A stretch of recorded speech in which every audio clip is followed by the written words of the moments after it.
Out. Teddy pick. Who's going next? You, Alex. Me? Yeah, Awesome. the biggest I play. Wario fan here. I do really. I think I've probably played most of. I think there's like maybe like a couple of the land like Game Boy games I haven't really played that much of, but I probably have touched most of the Mario games at some point. You touched them. Today, yeah, I touched They him. touched I you. touched Wario. I touched Wario. That's my favorite joke from School of Rock. Is like I've touched your kids, and I know they've touched me too, or whatever, or and like and like all the parents look like super upset. I'm like, how did that make it into a Nickelodeon movie? It's amazing. Um, They've touched me too. yeah, it's like or no. He says, your kids have touched me, and I know I've touched them too. And then the parents are all like, oh my god! whenever he's like found out to be a fraud. It's even worse that they're like not they're like not just like being whatever about it. Like they're really selling it. They're like, That's pervert, disgusting. that's such a good movie. I love School of Rock. All right, I played a game for everybody's favorite console, the Wii U. Back when the Wii U first came out, I was an early adopter. I got the Wind Waker edition Wii U, and actually, I'm gonna have my gamepad because I need it to talk about when I'm some of the games. I need to like write as reference. And this is my Wind Waker edition Wii U.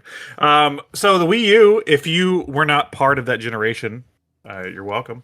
They, the Wii U generation was rough. Being a Nintendo fan at that point, and that being like that was my main console from like 2013 to 2015 ish. When I got a PS4, I was like, okay, fuck the Wii U. It died like a year later anyway, so it's fine. But at that point, it was like Nintendo was really struggling to like make a game that really sold you on the gamepad. You know, they did like Nintendo Land with it, which was cute, but like it was just like some cute little mini games.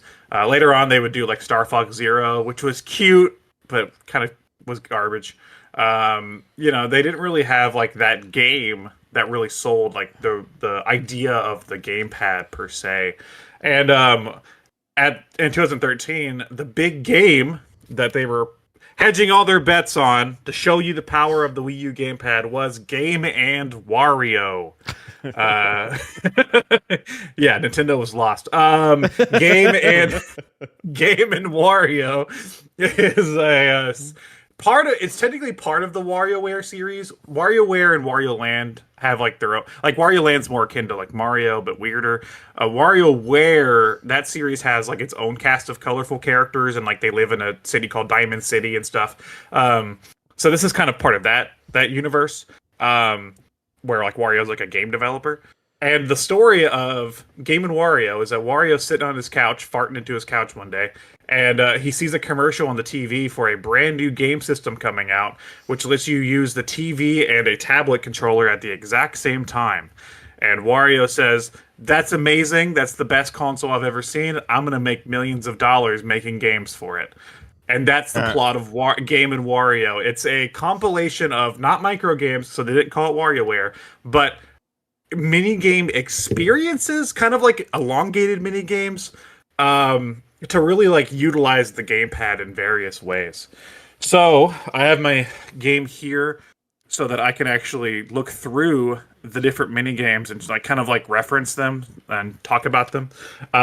So the first mode you probably jump into is the single player mode, which actually has more content than the multiplayer. And you have all the different mini games are based off of the different cast from the WarioWare games. Of course, you have Wario himself. His game is called Arrow, and you hold the Wii U tablet sideways, and you have to like pull back a bow and arrow and shoot targets on the TV as they're coming to, like enemies as they're coming towards you. And you also have to like hold your Wii U tablet up to like defend yourself. So if like a cannon shoots a big cannonball at you, you can bounce it back. It's kind of fun. That one I did enjoy. Next up, we'll talk about Shudder, which was a game based around the character of Mona. She's like a reporter character in the WarioWare games. Her game, I thought, was very interesting and could have been utilized in a different game. It's a camera-based game where you have on the TV, you have a whole view of like a map, and your tablet is a camera, and it only zooms into a certain portion of the screen. They give you objectives, like like for example, the second stage which I played today was like a theater production, and they gave me 5 characters. I had to like take a picture of these 5 characters smiling at some point during this like 3-minute show. So I have to try to like navigate the screen and take these pictures, and they grade them. And I was like, why didn't they use this for like Pokemon Snap? Like this was really fun, and I was like, this concept would have worked for a Pokemon Snap game instead of a game in Wario. But that one was cool. Next up, I'll talk about Ski, which is a game with one of my favorite characters, Jimmy T, who's the big guy with the afro. It was kind of dumb. You just hold the U tablet sideways, you kind of tilt it, and he skis back and forth and go down on a hill. That one was kind of a throwaway one. That one felt like they were like, we need a game for Jimmy T skiing, and then it was half baked. The Samurai Girls, Kat and Anna, they had a game called Patchwork, which is a puzzle game. You use a touchscreen. You have like pieces of like fabric almost, like patches, and you have to patch together like an object. And you don't know what that object's going to be. So you have to kind of like find the patterns on this big grid and figure out like what shape it is. And it could be like a trophy, a cat, whatever. That one was very fun. It's actually a really in-depth game. And that one could have actually worked as its own standalone like DS game or something. Like a fun puzzle game. There's Kung Fu, which is a game with, I forget their names. I think the character's name is Cricket. He's like a Kung Fu apprentice. And then there's Master Mantis, not Mantis Toboggan, Spencer, Master Mantis. And it's a game where, this one is my least favorite one. You have to like platform, but on the TV you can see like in front of you, but on the gamepad you see below you. And you have to like navigate that way, which sounds like it'd be fun if I could use the sticks to move, but you have to tilt the gamepad to move the character, and that's very disorientating. I hated that game. Dr. Krygor, the cyborg character, has a game called Design, where he gives you like he's making blueprints for like different things, and he'll be like, draw an angle at 96 degrees, draw a circle with a circumference of whatever, and you have to do your best to do that without any like guide. And then at the end, all of your things you created come together for this design, and you get to see how well you made his ending design for like his like creation. That one was kind of fun. Next I'll do Ashley. She was the other throwaway one. I didn't like Ashley very much. She's like the witch girl.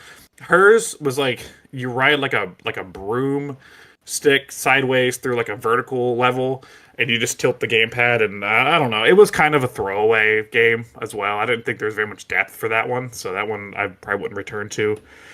Probably the best game in the package is Gamer, which is 9volt. He has a game which you play. This is really cool. You play traditional WarioWare microgames on your gamepad, but he's supposed to be in bed. So on the TV, you can see his bedroom.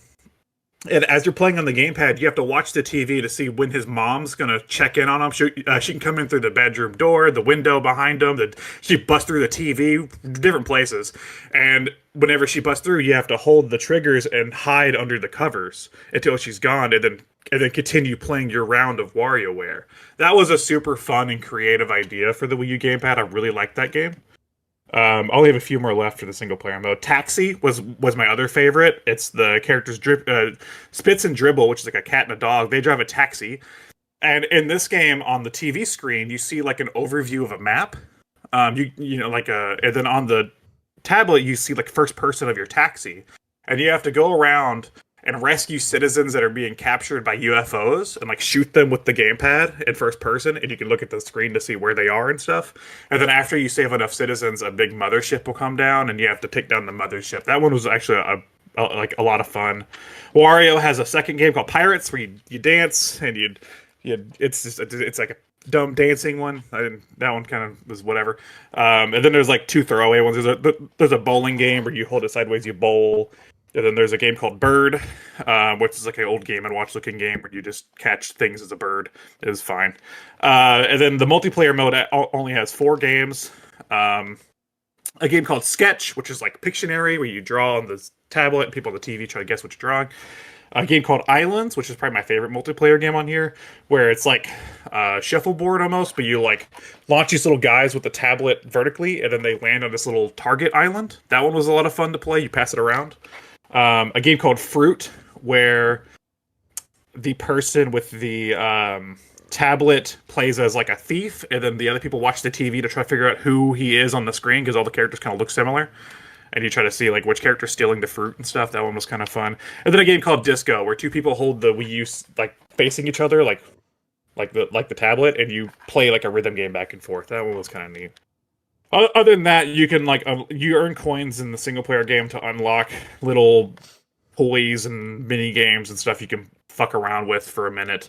They're nothing of substance, but like I want to highlight my favorite one, which is I haven't gotten nearly all of these, but I had not played this game a lot. I got this game for free from Club Nintendo one time, and I barely touched this game. I'm surprised. Yeah, I got quite a few because like where I was I played a lot of Wii U back then. That was like my main console for a little bit. Like they would give away games sometimes. Like I also got New Super Mario Bros. U for free for getting Mario Kart, and I think I had the choice between Pikmin 3 as well and the Wii U Party game, like Wii U Party or whatever it was called. But I already had Pikmin, and I didn't give a shit about the Wii U Party one, so I'm pretty sure that's why I got Wario, Game and Wario. But, my favorite toy that I got is it's called Decision Boy, and I can't show you how it works because it uses the TV. But basically, you have a puppet on the TV, and you talk into this microphone, and you ask him a question, and he gives you either yes or no, and there's nothing determines it. It's just super funny because you'd be like, hey, Decision Boy, will I ever fall in love? He's like, yes. And it's like a big yes pops up on the screen, and it's like the dumbest thing, but like it's just stupid shit like that you can unlock. And that's Game and Wario. Was it what Nintendo needed to really showcase the Wii U? No. Is it fun? Kinda, yeah, but like I think they put too much weight on this game's shoulders. From Nintendo and Intelligent Systems. That's Game and Wario. You know, it's games like this that remind me. I think I know part of the genius of what Nintendo was doing in this era, specifically starting from the Wii forward, is I think that's something they don't talk about a lot. Is I bet that they were concerned with piracy. I think they could see that games with the normal medium of like a controller and then either an ISO or a cartridge were easy to pirate because people could just take it and then emulate it on their computer, and then you just lost out on a sale. And I think they saw that the future was going that way, or potentially, and I still think that is an issue. But what I think Nintendo did was they were like, instead of making a console where people could emulate it, let's make a console that literally nobody could emulate. And that's where I think part of the inspiration for the Wii came from, and then continued that trend with the Wii U, where they would create a game that you can't like just put it on your computer and then play normally. It's impossible. It has to work in conjunction with the other thing. And I think that's kind of genius, but it also, the problem with it is now it only lives in that ecoverse. Mm-hmm. And it's like, okay, well, like, how do we then take that and move it to a system that does so well, like the Switch? And you can't. This game is not leaving the Wii U. Yeah, and unfortunately, I mean, it's a slave to it, and it's really sad because there's little things like I wouldn't mind playing that. Like that would be a cool game to just like hand out, and you can just play like little mini games from it. But it's literally a slave to that console. Unless somebody can really be innovative and think of a way to bring it out, it's just it's lost to time essentially because nobody bought the Wii U, and I think that's a shame. I don't know. Time will tell. I mean, with that particular game, yeah, that one's going to stay on there. But I feel like the phones and like now Netflix has a gaming section, the ways you can interact between the TV and the phone. It is possible to replicate that kind of experience. This one, I mean, I think what I love about Wario is you just don't expect him to be, like so fun and unique. And then you have a game like this where it's like, okay, use your tablet as a shield. Because fuck your tablet. You know, you don't need that. So I don't know. I like the idea of Game and Wario. I am like confused a little bit about like I understand the concept is he wants to become like a billionaire and like there's this kind of meta narrative about Nintendo making a bunch of money on the Wii U. Haha. Like that's funny. That's even funnier now. Yeah, Yes. in retrospect. I mean, I'm sure then they knew it too. This is a sinking ship. What year was this? 2013. This is like the first year of the Wii U. Oh, okay. I mean, look, I'm sure there's I don't even know.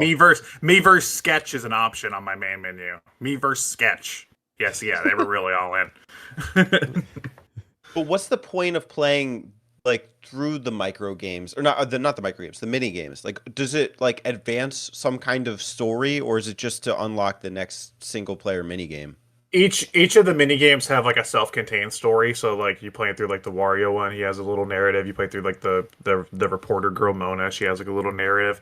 And each single player mini game has like 3 or 4 different levels to them. And then also playing the single player games get you coins, which you can use to unlock other things in like the little there's like a capsule chicken, say, and you can like use it to like unlock different mini games and stuff to play, and like so there is like things you can work towards, but honestly it's all kind of bare bones when it comes to like I can see you playing this game single player and seeing everything the game has to offer in less than 5 hours. Maybe it's not, it's not going to last you a long time. This is really a game that you're just kind of like, that's more meant to break. It's kind of like Nintendo Land, where it's more meant to like break out whenever you have people around, or like it's like, hey, you want to see my new Wii U console? I got Game and Wario, I mean, you fucking around for a bit. Gotcha. Hey, time and place. Those games have their purpose too. I sometimes like playing WarioWare on the DS. Why? I don't know. It's just stupid and fun for a That's couple hours. fun. I only play games with 50-hour narratives. So. Did you play Game and Wario for 50 And hours? thanks for the button mappers. But I think the which honestly, like, I think now there's like 2 of them on Switch, and they've done really well with the WarioWare games on Switch. Like they've sold really well and stuff, and people seem to be like, oh yeah, these are great party games. But like it always felt to me like the WarioWare series and that cast of characters was always kind of like the underdogs of Nintendo's library, because they don't do anything with those characters like outside of the WarioWare stuff. Like they look like Mario Cast rejects. So yeah, it's very weird to like in 2013 to constantly hear like, yeah, but Game and Wario is going to show us all what the tablet can do. Game and Wario is going to be the like even back then when it was, I was like, no, it's not. I was like, no. I was like, if Nintendo Land didn't do it, this isn't going to do it. Yeah. Like it's fun, it's cool, but like. That no, like I think they were like, oh shit, Nintendo Land wasn't as big a hit as Wii Sports. What else do we got coming out? Get weird Wario game? Yeah, that's gonna be the one. It's too bad. Yeah, that was Game and Wario. It was fun. Yeah, a little bit of both. A little bit of game, a little bit of Wario. I like the name Game and Wario. Oh, and I did look up Mona on Rule 34, and there's some good content. So I bet there is. If the users are looking for something, there's some good shit there. We'll plug. Didn't look up Wario though. I see. Well, when you look up Mona, you'll get Wario. I promise. Oh, he's there. Oh yeah. Okay. Thank you, Alex. Spencer, you're welcome. You're welcome, Teddy. You're welcome, Teddy. Very welcome. So blessed. Such a nice proper. Yeah. Spencer, would you like to go next? Yeah, I think I would. Thank you, Alex. You're welcome, Spencer.